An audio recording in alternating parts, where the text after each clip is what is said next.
Selamat siang Pak, perkenalkan nama lengkap saya Yohanes Papeda PDI, NIM 2103030109,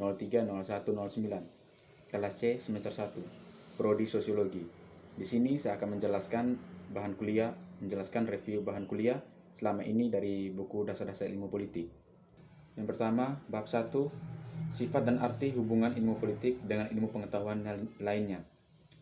Pertama, perkembangan ilmu politik. Ilmu politik sebagai salah satu cabang ilmu sosial lahir pada akhir abad ke-19, akan tetapi apabila ilmu politik ditinjau dalam rangka yang lebih luas, yaitu sebagai pembahasan secara rasional dari berbagai aspek negara dan kehidupan politik, maka ilmu politik dapat dikatakan jauh lebih tua umurnya. Bahkan sering dinamakan ilmu sosial yang tertua di dunia. Pada taraf perkembangan itu, ilmu politik banyak bersandar pada sejarah dan filsafat. Di Yunani kuno, misalnya, pemikiran mengenai negara sudah dimulai pada tahun 450 sebelum Masehi, seperti terbukti dalam karya-karya ahli sejarah Aristoteles, Herodotus, atau filsuf seperti Plato, Aristoteles, dan sebagainya. Di Asia, ada beberapa pusat kebudayaan antara lain di India dan Cina yang telah mewariskan berbagai tulisan politik yang bermutu. Tulisan-tulisan ini dari India terkumpul antara lain dan kesusastraan Dharmastra dan Arthasastra yang berasal dari masa-masa kira-kira 500 sebelum Masehi. Di antara filsuf Cina yang terkenal ialah Confucius pada tahun 350 sebelum Masehi dan mazhab legalitis antara lain Sangyang 350 sebelum Masehi. Yang kedua, ilmu politik sebagai ilmu pengetahuan atau sains. Ada kalanya dipersoalkan apakah ilmu politik merupakan suatu ilmu pengetahuan atau sains atau tidak, dan diasingkan apakah ilmu politik memenuhi syarat sebagai ilmu pengetahuan. Karakteristik ilmu pengetahuan atau sains ialah tantangan untuk menguji hipotesis melalui eksperimen yang dapat dilakukan dalam keadaan terkontrol, misalnya laboratorium. Pada awalnya, para sarjana ilmu sosial cenderung untuk merumuskan definisi yang umum sifatnya, seperti yang terlihat pada pertemuan para sarjana politik yang diadakan di Paris pada tahun 1948. Mereka berpendapat bahwa ilmu pengetahuan adalah keseluruhan dari pengetahuan yang terkoordinasi mengenai pokok pemikiran tertentu. Akan tetapi pada tahun 1950-an, ternyata banyak sarjana ilmu politik sendiri tidak puas dengan perumusan luas ini, karena tidak mendorong para ahli untuk mengembangkan metode ilmiah. Munculnya pendekatan perilaku dalam dekade 1950-an merupakan gerakan pembaruan yang ingin meningkatkan mutu ilmu politik dan mencari suatu new science or politik. Gerakan baru ini, yang dapat disebut sebagai revolusi ilmu politik, merumuskan pokok pemikiran sebagai berikut. Sekalipun perilaku manusia adalah kompleks, tetapi ada pola-pola berulang atau recurrence patterns yang dapat diidentifikasi. Pola-pola dan keteraturan perilaku ini dapat dibuktikan kebenarannya melalui pengamatan yang teliti dan sistematis dengan menggunakan statistik dan matematika. Dapat dirumuskan hukum-hukum yang bersifat probabilitas. Pendekatan perilaku sendiri muncul dan berkembang dalam masa sesudah Perang Dunia Kedua. Gerakan ini terpengaruh oleh karya-karya sarjana sosiologi Max Weber dan Telco Parsons.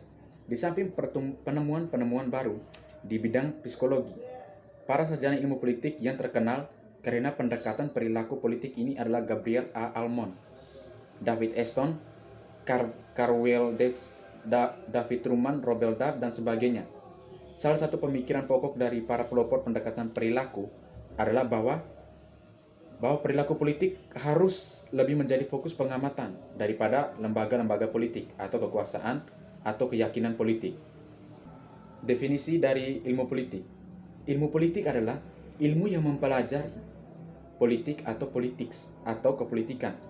Politik adalah usaha menganggapi kehidupan yang baik. Di Indonesia, kita teringat pepatah gemah Ripalojinawi. Orang Yunani kuno, terutama Plato dan Aristoteles, menamakannya sebagai En dan Onia atau the God Life. Di bawah ini Ada dua sarjana yang menguraikan definisi politik yang berkaitan dengan masalah, konflik, dan konsensus. Menurut Rothhaget, politik adalah kegiatan yang menyangkut cara bagaimana kelompok-kelompok mencapai keputusan-keputusan yang bersifat kolektif dan mengikat melalui usaha untuk mendamaikan perbedaan-perbedaan di antara anggota-anggotanya. Menurut Andre Hewon, politik adalah kegiatan suatu bangsa yang bertujuan untuk membuat, mempertahankan, dan mengamandemen peraturan-peraturan umum yang mengatur kehidupannya, yang berarti tidak dapat terlepas dari gejala konflik dan kerjasama. Dari uraian di atas, dapat kita simpulkan bahwa konsep-konsep pokok itu adalah yang pertama negara. Negara adalah suatu organisasi dalam suatu wilayah yang memiliki kekuasaan tertinggi yang sah dan ditaati oleh rakyatnya. Para sarjana yang menekankan negara sebagai inti dari politik atau politics memusatkan perhatiannya pada lembaga-lembaga kenegaraan serta bentuk formalnya. Definisi-definisi ini bersifat tradisional dan agak sempit ruang lingkupnya. Pendekatan ini dinamakan pendekatan institusi nasional atau institusi approach. Yang kedua, kekuasaan. Kekuasaan adalah kemampuan seseorang atau suatu kelompok untuk mempengaruhi perilaku seseorang atau kelompok lain sesuai dengan keinginan para pelaku. Yang ketiga, pengambilan keputusan. Keputusan atau decision adalah hasil dari membuat pilihan di antara beberapa alternatif. Sedangkan istilah pengambilan keputusan atau decision making menunjuk pada proses yang terjadi sampai keputusan itu tercapai. Yang keempat, kebijakan umum. Kebijakan atau polisi adalah suatu kumpulan keputusan yang diambil oleh seseorang pelaku atau kelompok politik dalam usaha memilih tujuan dan cara untuk mencapai tujuan itu. Yang kelima, pembagian atau distribution atau alokasi. Pembagian atau distribution dan alokasi atau allocation ialah pembagian dan penjatahan nilai-nilai atau values dalam masyarakat. Sarjana yang menekankan pembagian dan alokasi beranggapan bahwa politik tidak lain dan tidak bukan adalah membagikan dan mengalokasikan nilai-nilai secara mengikat. Bab kedua, konsep-konsep politik. Yang pertama, mengenai teori politik. Teori adalah generalisasi yang abstrak mengenai beberapa fenomena. Dalam menyusun generalisasi, teori selalu memakai konsep-konsep. Konsep lahir dalam pikiran atau manusia, dan karena itu bersifat abstrak. Sekalipun fakta-fakta dapat dipakai sebagai batu loncatan. Karena itu, teori politik adalah bahasan dan generalisasi dari fenomena yang bersifat politik. Dengan perkataan lain, teori politik adalah bahasan dan renungan atas yang pertama tujuan dan keinginan politik. Yang kedua, cara-cara mencapai tujuan itu. Ketiga, kemungkinan dan kebutuhan-kebutuhan yang ditimbulkan oleh situasi politik tertentu. Yang keempat, kewajiban-kewajiban atau obligations yang diakibatkan oleh tujuan politik itu. Teori-teori yang termasuk dalam kelompok A dapat dibagi lagi dalam 3 kelompok, yaitu teori filsafat, teori sistematis, dan teori ideologi.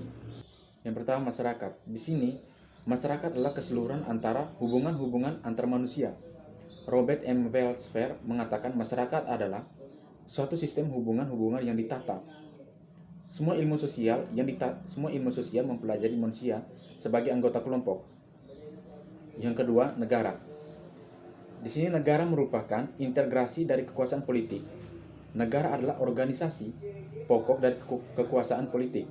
Negara adalah alat atau agensi dari masyarakat yang mempunyai kekuasaan untuk mengatur hubungan-hubungan manusia dalam masyarakat dan menertibkan gejala-gejala kekuasaan dalam masyarakat. Yang selanjutnya, definisi mengenai negara.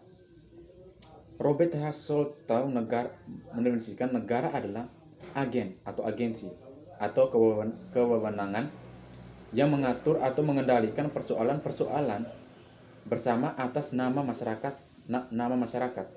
Harold Zelensky mengemukakan bahwa negara adalah suatu masyarakat yang diintegrasikan karena mempunyai wewenang yang bersifat memaksa dan yang secara sah lebih berkuasa daripada individu atau kelompok yang merupakan bagian dari masyarakat. Menurut Max Weber, negara adalah suatu masyarakat yang mempunyai monopoli dalam penggunaan kekerasan. fisik secara sah dalam sesuatu wilayah. Selanjutnya, menurut Robert M. Watsfeld, negara adalah asosiasi yang menyelenggarakan penertiban di dalam suatu masyarakat, dalam suatu wilayah dengan berdasarkan sistem hukum yang diselenggarakan oleh suatu pemerintah yang untuk maksud tersebut diberi kekuasaan memaksa. Sifat-sifat negara. Yang pertama itu sifat memaksa. Agar peraturan perundang-undangan ditaati dan dengan demikian penertiban dalam masyarakat tercapai serta timbulnya anarki dicegah, maka negara memiliki sifat memaksa. Yang kedua, sifat negara sebagai sifat monopoli. Negara mempunyai monopoli dalam menetapkan tujuan bersama dari masyarakat. Dalam rangka ini, negara dapat menyatakan bahwa suatu aliran kepercayaan atau aliran politik tertentu dilarang hidup dan disebarluaskan oleh karena dianggap bertentangan dengan tujuan masyarakat. Yang ketiga, sifat mencakup semua peraturan perundang-undangan, misalnya keharusan membayar pajak, berlaku untuk semua orang tanpa terkecuali. Unsur-unsur negara. Negara terdiri atas beberapa unsur yang dapat diperinci sebagai berikut. Yang pertama, wilayah. Setiap negara menduduki tempat tertentu di muka bumi dan mempunyai perbatasan tertentu. Kekuasaan negara mencakup seluruh wilayah, tidak hanya tanah tetapi juga laut dan sekelilingnya dan angkasa di atasnya. Yang kedua, unsur-unsur negara yang kedua, penduduk. Setiap negara mempunyai penduduk dan kekuasaan negara menjangkau semua penduduk di dalam wilayahnya. Dalam mempelajari soal penduduk ini perlu diperhatikan faktor-faktor seperti kepadatan penduduk, tingkat pembangunan, tingkat kecerdasan, homogenitas, dan masalah nasionalisme. Unsur-unsur negara yang terakhir itu pemerintah. Setiap negara mempunyai organisasi yang berwenang untuk merumuskan dan melaksanakan keputusan-keputusan yang mengikat bagi seluruh penduduk di dalam wilayahnya. Tujuan dari negara. Menurut Roger H. Schulte, tujuan negara ialah memungkinkan rakyatnya berkembang serta menyelenggarakan daya ciptanya sebebas mungkin. Dan menurut Harold J. Lasky, menciptakan keadaan di mana rakyat dapat mencapai keinginan-keinginan mereka secara maksimal. Tujuan negara Republik Indonesia sebagai tercantum di dalam Undang-Undang Dasar 1945 ialah untuk membentuk suatu pemerintah negara Indonesia yang melindungi segenap bangsa Indonesia dan pemerintahan negara Indonesia dan seluruh tumpah darah Indonesia, dan untuk memajukan kesejahteraan umum, mencerdaskan kehidupan bangsa, dan ikut melaksanakan ketertiban dunia yang berdasarkan kemerdekaan, perdamaian abadi, dan keadilan sosial dengan berdasarkan kepada ketuhanan yang Maha Esa, kemanusiaan yang adil dan beradab, persatuan Indonesia, kerakyatan yang dipimpin oleh hikmat, kebijaksanaan dalam pemusyawaratan perwakilan dengan mewujudkan suatu keadilan sosial bagi seluruh rakyat Indonesia. Bab ketiga, berbagai pendekatan dalam ilmu politik. Yang pertama, pendekatan legal atau institusional. Pendekatan legal yang sering dinamakan pendekatan tradisional berkembang pada abad ke-19 pada masa sebelum Perang Dunia Kedua. Dalam pendekatan ini, negara menjadi fokus pokok, terutama segi konstitusional dan yuridisnya. Bahasan tradisional menyangkut antara lain sifat dari Undang-Undang Dasar, masalah kedaulatan, kedudukan dan kekuasaan formal, serta yuridis dari lembaga-lembaga kenegaraan seperti parlemen, badan eksekutif, dan badan yudikatif. Yang kedua, pendekatan perilaku. Pendekatan perilaku timbul dan mulai berkembang di Amerika pada tahun 1950-an, seusai Perang Dunia Kedua. Adapun sebab-sebab kemunculannya adalah sebagai berikut. Yang pertama, sifat deskriptif dari ilmu politik dianggap tidak memuaskan karena tidak realistis dan sangat berbeda dengan kenyataan sehari-hari. Kedua, ada kekhawatiran bahwa jika ilmu politik tidak maju dengan pesat, ia akan ketinggalan dibanding dengan ilmu-ilmu lainnya, seperti sosiologi dengan tokohnya Max Weber dan Talcott Parsons, antropologi dan psikologi. Ketiga, di kalangan pemerintah Amerika telah muncul keraguan mengenai kemampuan para sarjana ilmu politik untuk menerangkan fenomena politik. Selanjutnya, teori ketergantungan atau dependency theory. Teori ketergantungan adalah kelompok yang mengkhususkan penelitiannya pada hubungan antara negara dunia pertama dan dunia ketiga. Kelompok ini menarik perhatian besar pada tahun 1970-an dan tahun 1980-an. Sebenarnya pada tahun 1990-an sudah mulai dirintis, antara lain oleh Paul Baran 2023 yang kemudian disusul oleh Andre Gunder Frank.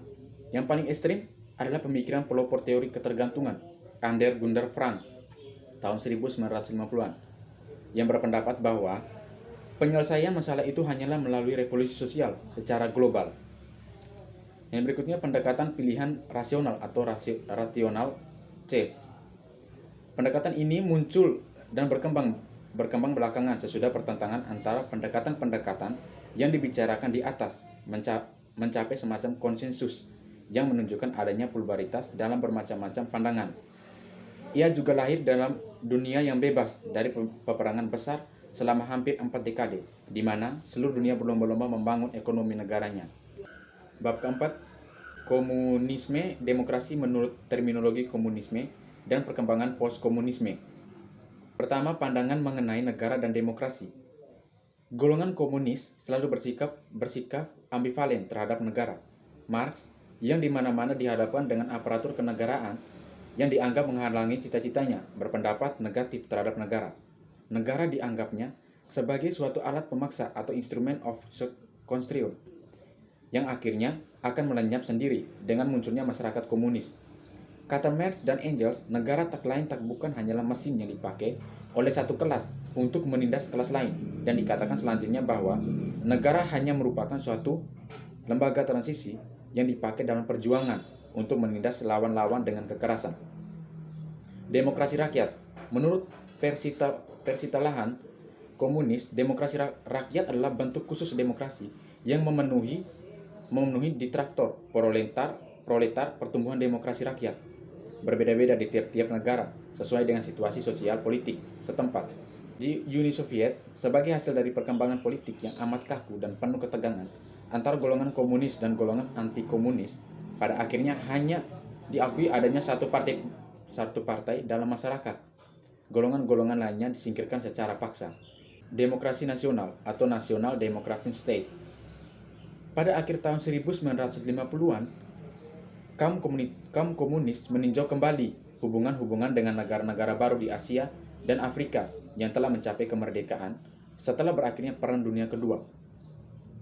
Harapan kaum komunis bahwa di negara-negara jajahan perjuangan kemerdekaan yang oleh mereka dinamakan Bourgeois Democratic Revolution akan meluas menjadi revolusi proletar ternyata hampa belaka. Sekalipun komunisme sebagai ideologi mengalami kemajuan, pola perebutan kekuasaan secara langsung seperti yang digariskan oleh ajaran-ajaran Lenin dan ditegaskan kembali pada bulan Februari 1948 dalam konferensi Calcutta yang dihadiri oleh organisasi-organisasi pemuda kiri dari berbagai negara Asia termasuk Indonesia. Bab ke-6 mengenai Undang-Undang Dasar. Menurut Sarjana Hukum E.C.S. Wade dalam buku Konstitusi Nasional Law, Undang-Undang Dasar adalah naskah yang memaparkan rangka dan tugas-tugas pokok dari badan-badan pemerintahan suatu negara dan menentukan pokok-pokok cara kerja badan-badan tersebut. Jadi, pada pokoknya dasar dari setiap sistem pemerintahan diatur dalam suatu undang-undang dasar. Selanjutnya, konstitusi nasionalisme. Ide pokok dari konstitusi nasionalisme adalah bahwa pemerintah perlu dibatasi kekuasaannya agar penyelenggaraannya tidak bersifat sewenang-wenang. Dianggap bahwa suatu undang-undang dasar adalah jaminan utama untuk melindungi warga dari keperlakuan yang semena-mena. Dengan demikian, timbul konsep the constitutional state, di mana undang-undang dasar dianggap sebagai institusi yang paling efektif untuk melindungi warganya melalui konsep rule of law atau Rechtsstaat. Pergantian undang-undang dasar. Ada kalanya suatu undang-undang dasar dibatalkan dan diganti dengan undang-undang dasar baru. Hal semacam ini terjadi jika dianggap bahwa undang-undang dasar yang ada tidak lagi mencerminkan konstelasi politik atau tidak lagi memenuhi harapan dan aspirasi rakyat. Di negara-negara komunis, pergantian undang-undang dasar mencerminkan tercapainya tahap tertentu dalam perjuangan untuk mencapai masyarakat komunis. Perubahan Undang-Undang Dasar atau amandemen Selain pergantian secara menyeluruh, tidak jarang pula negara mengadakan perubahan sebagai dari undang-undang dasarnya. Perubahan ini dinamakan amandemen. Undang-undang dasar biasanya memuat prosedur untuk menampung hasrat melakukan perubahan parsial tersebut. Pada umumnya dianggap bahwa suatu undang-undang dasar tidak boleh terlalu mudah diubah. Oleh karena hal itu akan merendahkan arti simbolis undang-undang dasar itu. Di lain pihak, hendaknya jangan pula terlalu sukar untuk mengandalkan amandemen supaya mencegah generasi mendatang merasa terlalu terkekang dan karenanya bertindak di luar undang-undang dasar. Bab ke-7 mengenai hak-hak asasi manusia. Perkembangan hak asasi manusia di Eropa. Di Eropa Barat, pemikiran mengenai hak asasi manusia berawal dari abad ke-17 dengan timbulnya konsep hukum alam serta hak-hak alam. Akan tetapi, sebenarnya beberapa abad sebelumnya, yaitu pada zaman pertengahan, masalah hak manusia sudah mulai mencuat di Inggris. Hak asasi manusia pada abad ke-20 dan awal abad ke-21. Dalam perkembangan berikutnya, terjadi perubahan dalam pemikiran mengenai hak asasi, antara lain karena terjadinya depresi besar. Sekitar tahun 1929 sampai 1934 yang melanda sebagian besar dunia. Depresi ini yang mulai di Amerika dan kemudian menjalar hampir seluruh dunia, berdampak luas. Sebagian besar masyarakat tiba-tiba ditimpa pengangguran dan kemiskinan. Kebetulan sistem ekonomi kapitalis yang berlaku terutama sesudah Perang Dunia Kedua berhasil meningkatkan produksi sehingga membawa kemakmuran bagi rakyat. Berkat berkembangnya pemikiran Lord Keynes pada tahun 1883 sampai 1946 serta pemikiran sosialisme yang diperjuangkan oleh partai-partai sosial demokrat di Eropa dan partai demokrasi di Amerika Serikat, hasil produksi yang tinggi dapat dibagi secara lebih merata. Sekian dari saya penjelasan mengenai buku dasar-dasar ilmu politik. Terima kasih.